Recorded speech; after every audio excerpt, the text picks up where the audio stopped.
All right. Hello and welcome to Psyched Pod, the psychology-focused podcast for leaders with brains. Welcome, welcome, welcome to Psych Pod. I am Dr. Liz Dubois. I am here with Dr. T. Watts, and we are joined today by Dr. Oh, sorry, nope, just John Cuturilo. I was gonna throw a doctor in front of your name just to join us, so can be honorary for the evening. Welcome, John. Thank you, Dr. Liz and Dr. T. It's a pleasure to be here. I'm really flattered.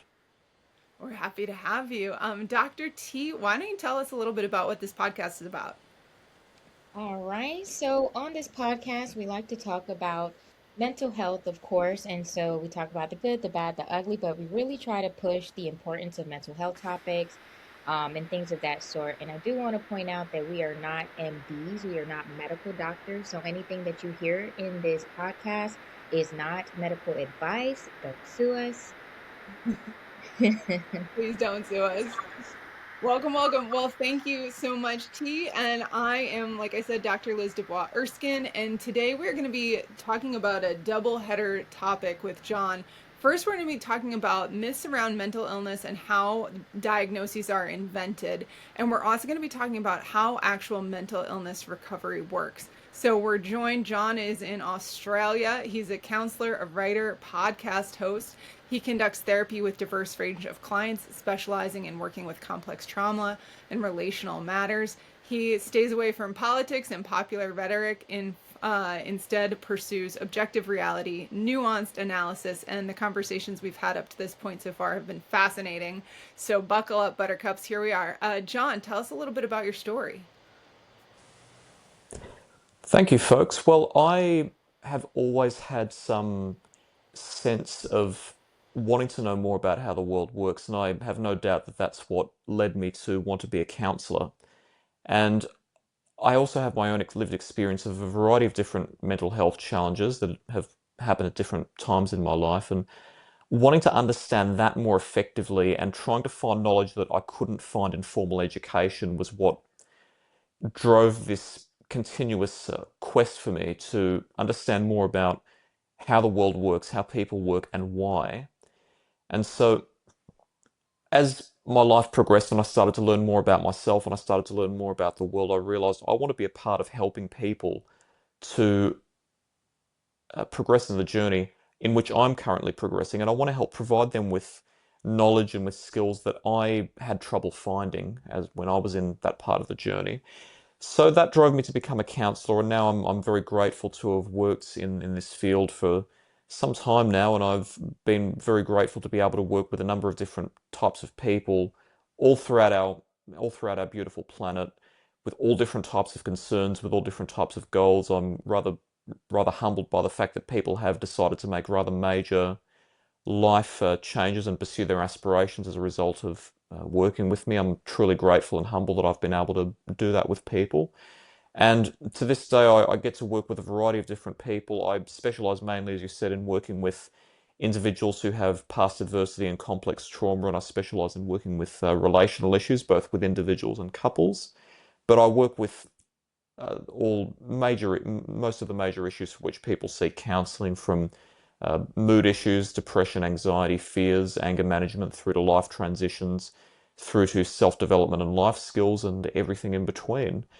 And in my writing and podcasting, I am on a constant mission to discover more about the world beyond what I do with my clients. So I love inviting different guests from different parts of the world to talk about different topics that are relevant to how we operate as a society, everything from mental health to therapy to the psychology of economics and business and politics and philosophical reflections. And I am trying to, in my work, in my media work, not so much encourage people to take what I say on face value, but to model critical thinking and to encourage people to question everything, including what I say, and to do their own critical thinking based on what they see. I'm trying to be an inspiration for people rather than a direct lecturer of what to believe. But at the same time, there are certain facts about psychology that remain not particularly well covered in popular thought, and so I'm trying to be a purveyor of that type of knowledge as well.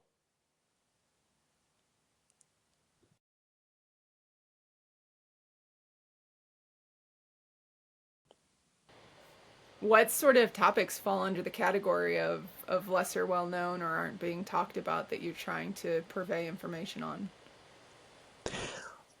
Well, mental health and therapy are a particularly large area because a lot of people don't understand exactly how mental health recovery is meant to work, Mm-hmm. mainly because the media and popular thought tend to give distorted portrayals of how therapy works and tend to use. I see much in the way of slogans and a lot of empty rhetoric and a lot of content that's meant to be titillating and engaging, but doesn't necessarily contain objective reality or truth, or is not necessarily accurate or reasonable. And people land, I suspect, with a lot of distorted perspectives on how recovery is actually meant to work. And at the same time, there's a lot of lack of nuance in discussion of mental illness. So, as we're going to discuss today, understanding the essence of what it actually means to have a mental illness is something that's not particularly well conveyed. Being able to debunk myths about mental illness is not done particularly well when it's done in popular thought and in the media and the public forum. People tend to argue over it in particularly emotive fashion, but aren't particularly logical in the way that they do it, mainly because they're being reactive, which I can understand why people might be reactive about it. But ultimately, if we want to purvey accurate information, being reactive is not going to help our cause. And also about politics in general, people and societal operations, people tend to take our society for granted and assume that things are truths just because they've always been done a certain way, or Mm-hmm. they tend to assume that particular philosophies contain truth. But what we don't often realize is that a lot of our beliefs are invented, and they're invented as a result of our core needs. And when we address those core needs and understand them, we can actually move beyond invented rhetoric into understanding things more objectively. And I maintain that if we all were to do that consistently, which we are capable of doing, it's just a matter of whether we choose to do it or not. But we are capable of doing it, and if we chose to do that, then we would ultimately have a more harmonious society. Yep. Amen. T, you want to jump in? Yes, I mean, you hit some good points already. I liked what you said about things not being conveyed in popular thought, and I definitely love your explanation for it.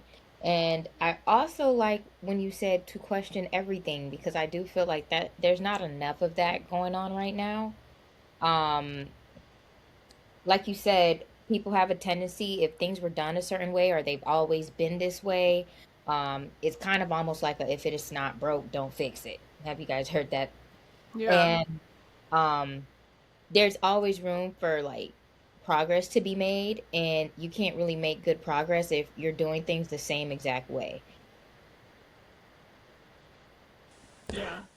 Absolutely. And it's not to say that certain aspects of life shouldn't remain constant. I'd say that in some ways we're actually too keen to change what isn't broken and make it broken in the process. But at the same time, we need to be willing to ask questions of ourselves and ultimately be willing to take responsibility for changing where there is clearly a problem and questioning where the problem is rather than just assuming where it is. But it's something I say often is reality has no calculator. We can't use numbers to discern in a very definite way what rules solve which problems. We have to be constantly fluid, constantly adaptable to different aspects of our life, different problems, and we have to be able to use qualitative judgment. We can't define reality in just numbers or in just hard rules. We have to be adaptable to it. But when we're adaptable to it and we think flexibly, there's a lot of problem solving to be had that is can be quite fruitful. Yeah, for sure.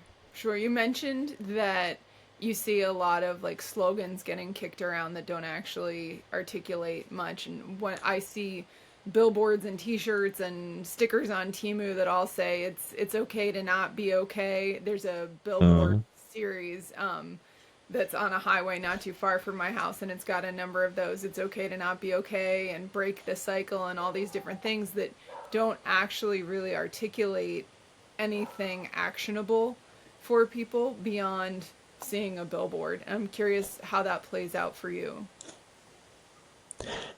I concur with that. I used to be more involved in social media. Now I avoid it because I actually find that beyond what you were just describing, it has no value. It doesn't add any value to what I do. I don't find it adds any value to what my relations with my clients and the other people with whom I collaborate. So I've largely moved away from social media. I have very little involvement in it now. But what I was observing a lot was slogans such as, and I don't want to make any undue criticisms of the people involved in conveying these ideas, but more criticizing the ideas themselves. I hear a lot of people talking about mindset, talking about trauma is stored in the body, talking about the inner child.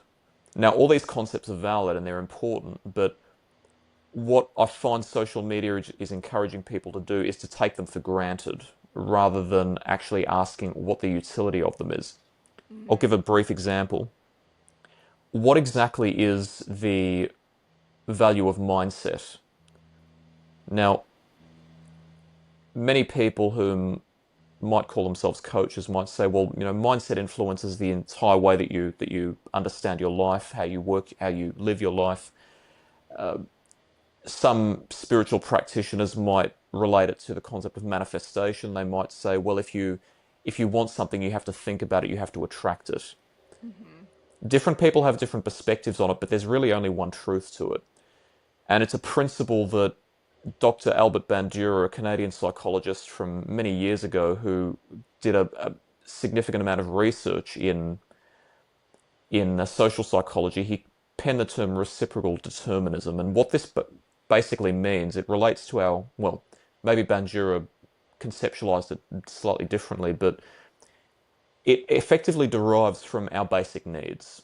Okay, our basic needs are, apart from our biological needs, to have a sense of certainty and to have a sense of psychological security. Because if we don't have that, our minds would be so preoccupied with trying to analyze every detail of the world that we wouldn't be able to survive. Because in order to survive, we have to do a relatively large amount of activity in a relatively brief period of time. Think about how much we do on a daily basis.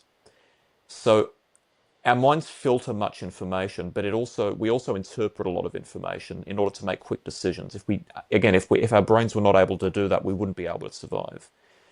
So one of the ways that we carry out that rather large duty is we take information from both ourselves and the environment, we make a quick decision based on it, and then we interpret it, and then we act on it. So we look at what's happening in the environment, we look at what's happening within ourselves, we make a decision about what to think, then we use that to make a decision. When we make a decision, that influences what happens outside of us. That doesn't just include the environment, it includes other people. When we make that decision, the environment then responds to that decision that we've made, that action that we've taken. That often involves how other people respond to us. When the environment responds to us, we then interpret that. That interpretation then influences what we choose to do next and how we feel and think about ourselves. That is a continuous cycle, and hence the term reciprocal determinism. Reciprocal meaning everything has an influence on everything else, and determinism meaning it's causal. That is a constant cycle, and there's nothing mystical about it. It is basic physics. And when we constantly have that cycle, and it doesn't cause us to have the outcomes that we desire, we often don't know how to pursue the outcomes because we don't realize that it's the cycle that's causing it. That's the value of mindset. If you think something, it is going to influence how you act and how you think and how you feel about yourself. When you act that way, it creates results. Those results then influence what you think and feel next. So in order to, and usually it happens at an unconscious level, which is why people sometimes see it as mystical because they're not aware of it. But when you become aware of it, you can then consciously choose to think certain ways, consciously choose certain actions that then have the more favorable results. And it's not simple in practice, but it's not necessarily simple in practice because it can take practice to break cycles. because thinking and feeling are just as much habits as acting is. So sometimes it can take a lot of practice to break those cycles. But the theory of it is a lot more simple and a lot less obscure and mystical than what people make out. But that's the type of knowledge that actually allows people to arm themselves and say, okay, now I know why I'm doing what I'm doing. I can actually change it consciously. I can take control of it. But a lot of rhetoric doesn't show that. And that's why I say description's great, but what you really need is explanation. You don't need a whole lot of words and a whole lot of obscure theory. What you need is an explanation that is as free from assumption as possible. And this type of explanation, I find that to be rather parsimonious because it's demonstrable. Like you can, if you observe broad samples of people, and I have the privilege of being able to do that after having been a counsellor for so long, you can see that these cycles effectively happen in all of us. So there's very strong reassurance this is actually at the core of human functioning. We don't have to assume it, we can see it for ourselves. Can you like paint a picture for us of what this looks like? Perhaps you have a client or two where you can, without disclosing their information, obviously, where you can kind of paint a picture for our listeners of what this looks like. Absolutely. In fact, I can use myself, given that I have suffered mental illness and am very grateful to have largely been recovered. So one of the issues associated with complex trauma, which I have had, is that we learn to be more threat sensitive. That means we're more likely to interpret what happens in our environment and especially the cues people give as threats. Now, the reason for that is that we learn by observation of the world and then we extrapolate that to how the world generally works. And as I said, one of the most core needs, the basic core needs that we have is a sense of safety. We need to have an implicit assumption that the world is safe. Otherwise, if we assumed otherwise, we would mostly be preoccupied with the anxiety about what could happen in the world and we wouldn't get anything done that in quite a rudimentary level. Right. When we experience a traumatic event or series of events, it interrupts that sense of safety so that now we can no longer hold that assumption about the world being safe because our mind says, well, I've seen just how dangerous the world can be. I can no longer assume that. That then means that the mind is going to want to be more vigilant about finding where the threats are in the world so that we can avoid having the same disasters happen to us again. What that then leads us to do is be overly sensitive and misinterpret relatively innocuous events or cues as threats. Now, let's say an individual with complex trauma really wants to have a relationship, and this is something in some form that I have experienced in my past. We really want to have a romantic relationship. So we pursue dating and we meet someone and we get to know that person and we start interacting with and socializing with that person.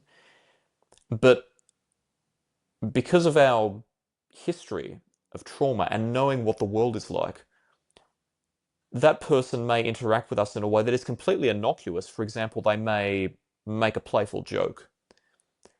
Now, in their mind, it's a playful joke. In the minds of most people, it's a playful joke. But because we have seen how dangerous the world is and what people's intentions can be, we misinterpret that as a threat. And because we've misinterpreted that as a threat, our mind immediately goes, well, this person has presented one threat to me.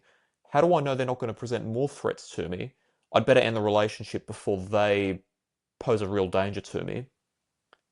So we end the relationship rather abruptly, assuming that person's a threat to us. That person then reacts in a rather shocked and perhaps hurt manner, and we think to ourselves, aha, see you're reacting. You must have been a threat, otherwise you wouldn't be reacting. And then that reinforces our worldview. You see, I can't meet anyone because everyone's a threat to me.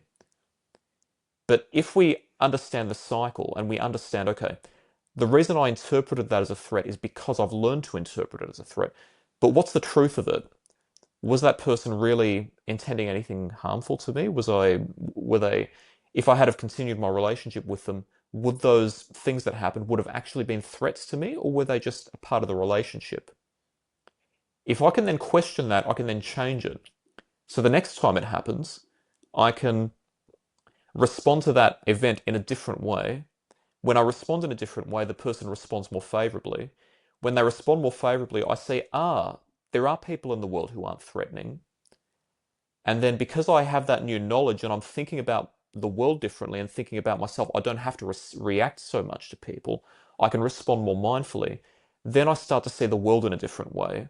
I start to see good where there is good and bad where there is bad, rather than seeing everything as bad. Once I do that, I'll respond to the good more favorably. The good responds to me more favorably. And I am reinforcing to myself that the world can be a safe place and that I don't have to respond to every aspect of it as if it is a threat, which then perpetuates the cycle. It's not that simple in practice. It takes a lot of work, but in theory, that is the mechanics of it.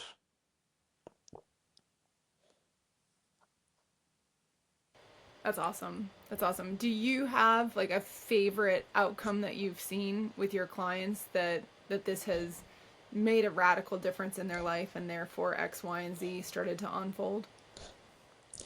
Absolutely. To be general, to protect confidentiality, I've had, pardon me, I've had clients who, after decades of trauma, finally learned to love themselves, to do things that were important to them, to not hate themselves, to engage in activities that were meaningful, like pursuing creative pursuits or pursuing social pursuits.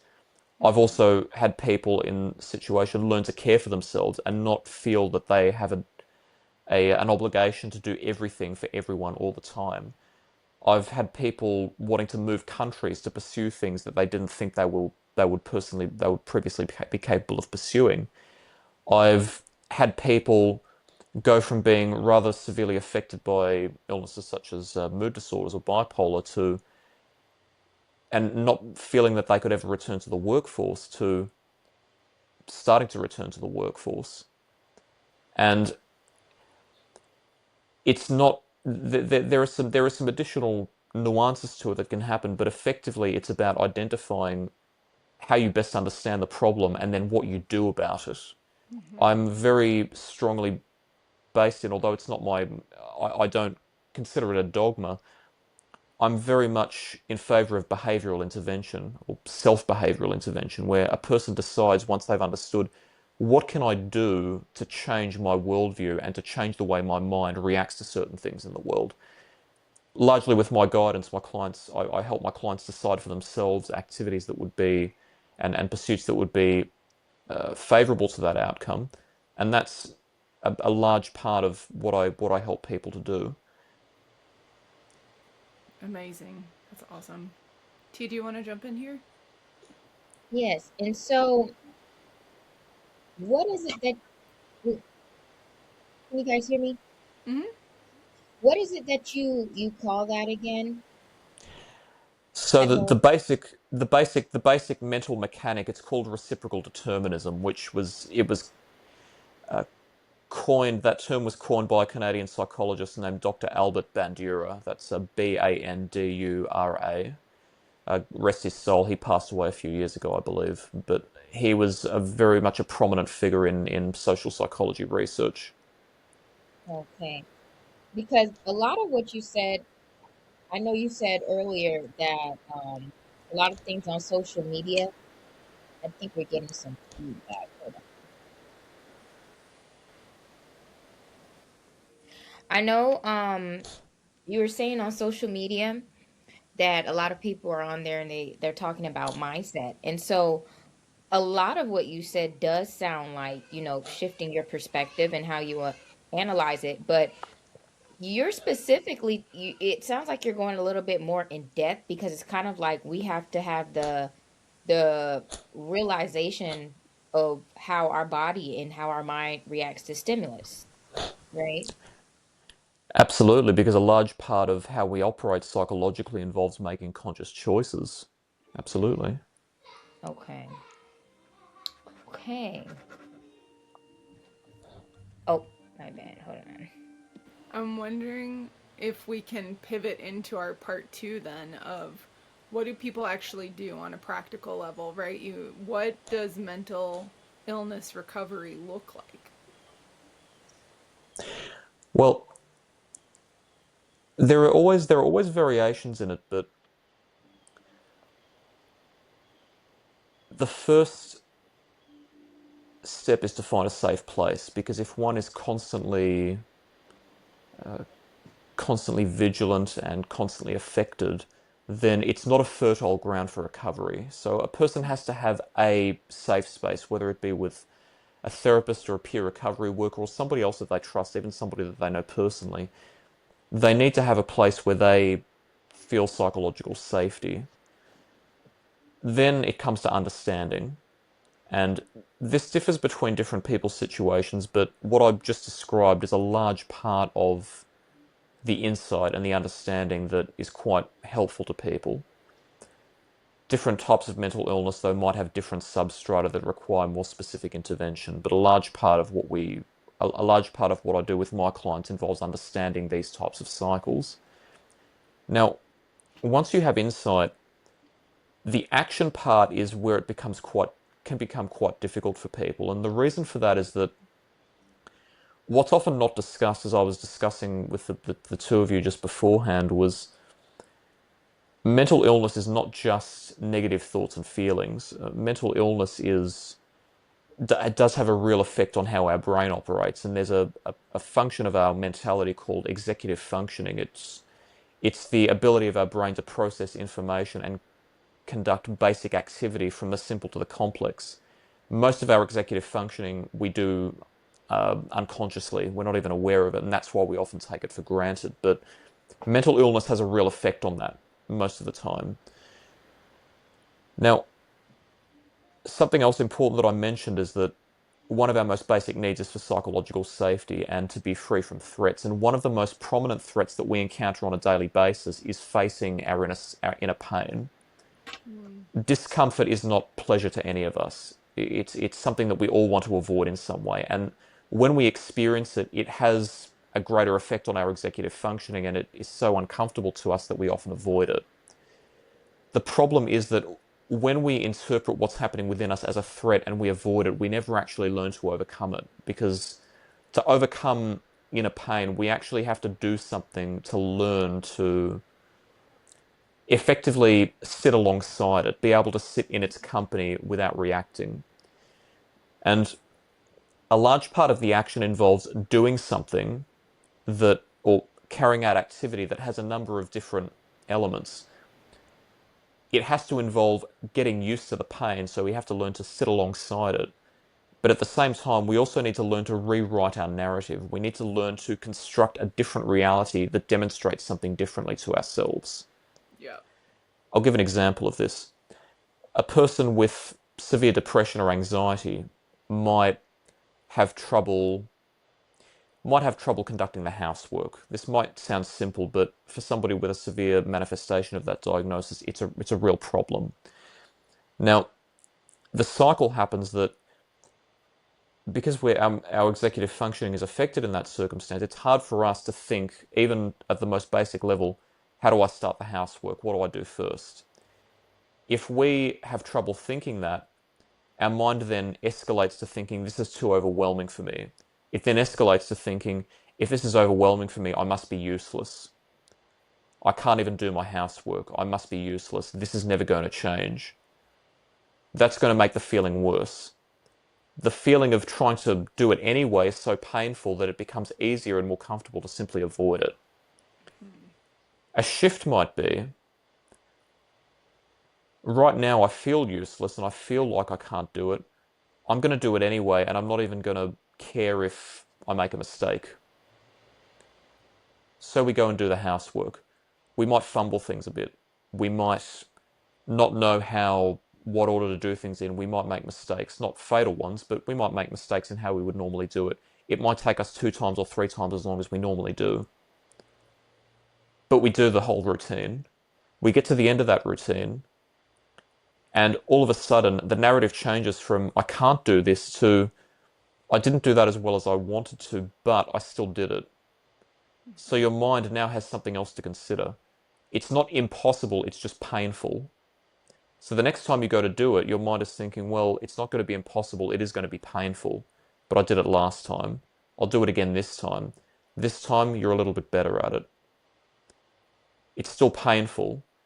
Having to exert effort is painful psychologically in that circumstance, but you're still sitting alongside it. As you continuously do that, and you also accompany that with other self-care techniques, properly positioned, it doesn't necessarily get comfortable, but it becomes more possible. Mm-hmm. And case in point, in my recovery process, I've lost count of how many moments I had like that. Times where I didn't like myself, I was sick and tired of myself. I was sick and tired of not being able to have the experiences mentally that I wanted. I was sick and tired of being in pain. But eventually I challenged myself. I said, regardless of how I feel about this, I'm going to do it anyway. And I'm going to accept that I might make mistakes in doing things that I want in life, but I'm going to do it anyway. I'm going to learn from them. And a long journey later, I recovered. I don't want to oversimplify it, by the way, and put shame on anyone who hasn't recovered yet. It's not possible for everyone in the same way. Some people have more profound presentations than others. But if something is to change, that conscious choice to change something deliberately is the only factor that can plant the seed. And of course, to any of you out there, I would recommend speak to your own therapist or doctor about this process, because it can be different for every person and not every approach is safe for every type of person with every type of problem. So get your own advice and build a rapport with someone whom you really trust and whom can really give you good guidance. Yeah, absolutely. I'm curious, you say the word recovered often, right? I've heard it with regard to yourself and with regard to your clients. Um, I don't think of mental health as something that you recover from. I think of it as something that you can, like bipolar disorder, which I have, like that I'm in remission, I'm in a euthymic state, but that I don't. It's no more than if I was a paraplegic, that or perhaps someone born without legs, right? There's no recovered version that exists. It's just a process of being in recovery. How does that mindset, to use that word, how does that perspective differ from the way that you see it? Well, this is another concept that I consider quite important in my work, reification, where we're conceptualizing this differently, but we're possibly talking about the same phenomenon, depending on how we define it. I would say theoretically it is possible to recover from certain problems, but if one can't recover completely, then it is possible to manage it and be in a constant state of recovery. Am I completely recovered? I'm not sure how one would. I'm not sure if that changes depending on how one defines recovery. I would say I'm completely recovered in the extent that I don't find my illnesses interrupt my life at all. I can still carry life as I normally would and as I normally want to, without any limitation that I can perceive coming from any diagnosis that I've received. But we also have to acknowledge is for any person that is also liable to change. So it is possible to relapse, and Mm-hmm. that's possible. That's possible for any of us, just as it's possible for any person to develop some types of mental illness at any stage in their life, depending on what their vulnerabilities are and what the events of their life are. But it's important, as you said, it is important to recognize that a complete state of recovery is not possible for every person, and in that case, there's no shame in not being recovered if you find an approach to life that is healthy and workable for you personally, and it allows you to be the best person you can be. Then whether one is recovered or in a state of recovery is really a game of semantics rather than an issue of the person's own reality, I'd say, as long as it's workable for you. Yeah. Yeah, I think about it kind of like I can, excuse me, I have hiccups.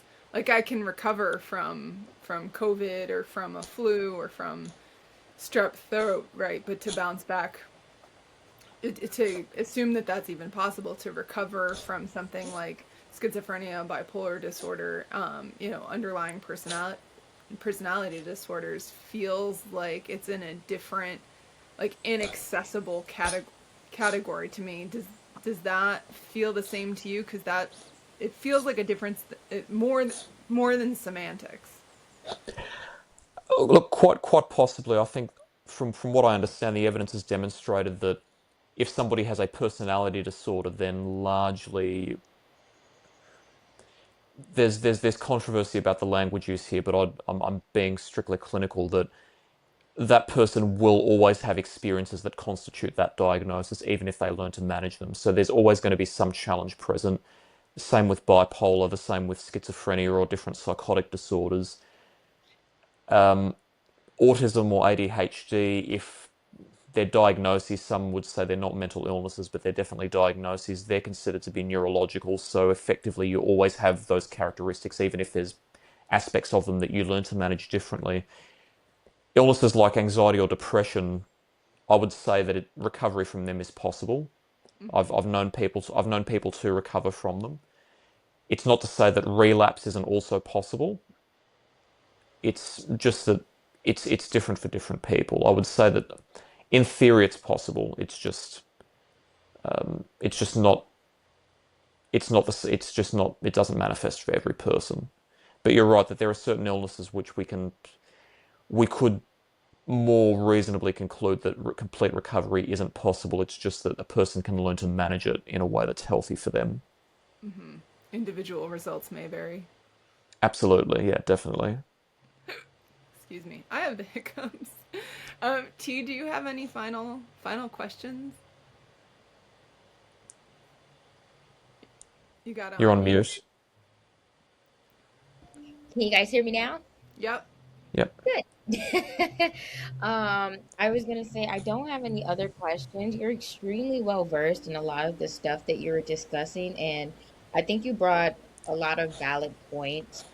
Um, I really liked when you said that in order for there to even be recovery even thought about, there has to be a safe place, like a Mm-hmm. psychological safety. Because I know, like you said, with certain personality disorders, or that might be a little bit more complicated and more complex.